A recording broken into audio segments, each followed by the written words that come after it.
Nous sommes sur notre série des exercices corrigeants en algo, chapitre structure conditionnelle. Exercice 8.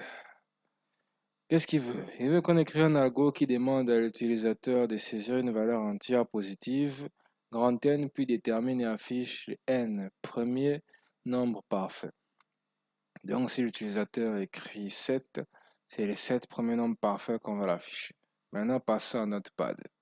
Ça, c'est la structure normale de tous les programmes en langage algo. Ouais. On va déclarer maintenant nos variables. Nous avons là les variables de type entier, grand N, I, somme diviseur et J est compteur. Grand N, c'est pour le nombre de valeurs que l'utilisateur va remplir. I, c'est pour la boucle pour qu'on va utiliser.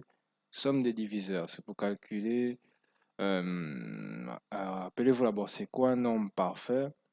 Un nombre parfait, c'est un chiffre que la somme des diviseurs est égale à ce nombre-là. Alors, un nombre parfait est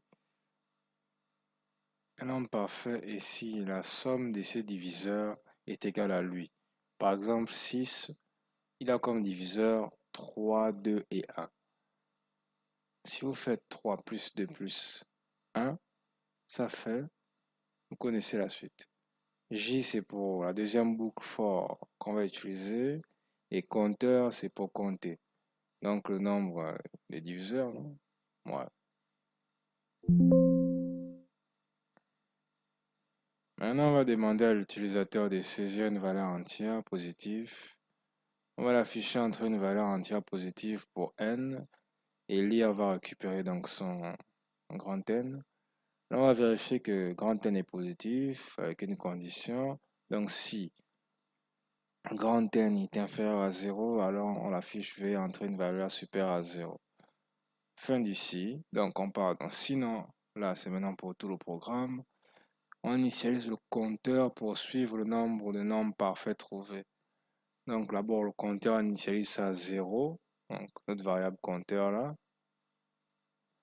Et le i là, on initialise ça à 1, donc on commence à vérifier les nombres à partir de 1.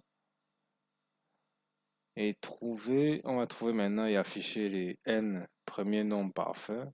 Et là on écrit les grands n. Ouais, premiers nombres parfaits sont. Le grand N, c'est ce que l'utilisateur va mettre avant là.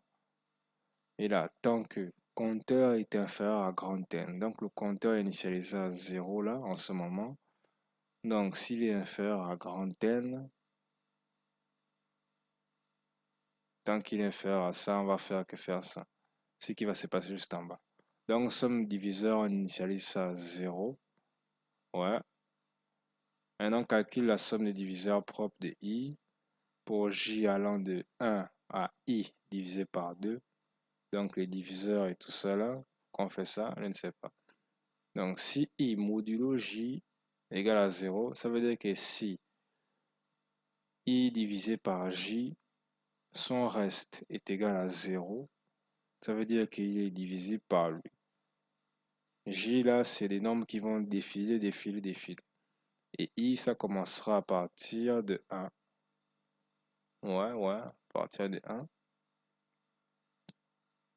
Donc on va diviser chaque nombre qui vont passer par lui, par lui, par lui, par des chiffres qui vont défiler. Et si on trouve un chiffre qui est là,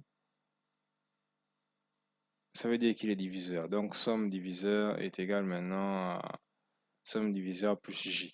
Donc on ajoutera donc le j qu'on a trouvé là comme diviseur. On ajoute ça ici là, à la somme des diviseurs. Donc si c'est 6 et on trouve 1 comme diviseur, on va ajouter le 1 là.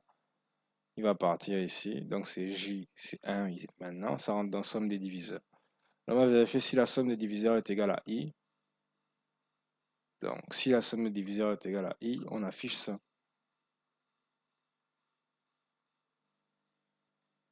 I représente le nombre recherché. Donc on ajoute ça au compteur, donc compteur plus 1 pour incrémenter le compteur, ça vous savez ça déjà. Maintenant i, ça, i plus 1, c'est pour passer au nombre suivant. Là vous avez terminé. Voilà, vous avez fini. Donc, vous pouvez dézoomer, voir un peu tout le programme.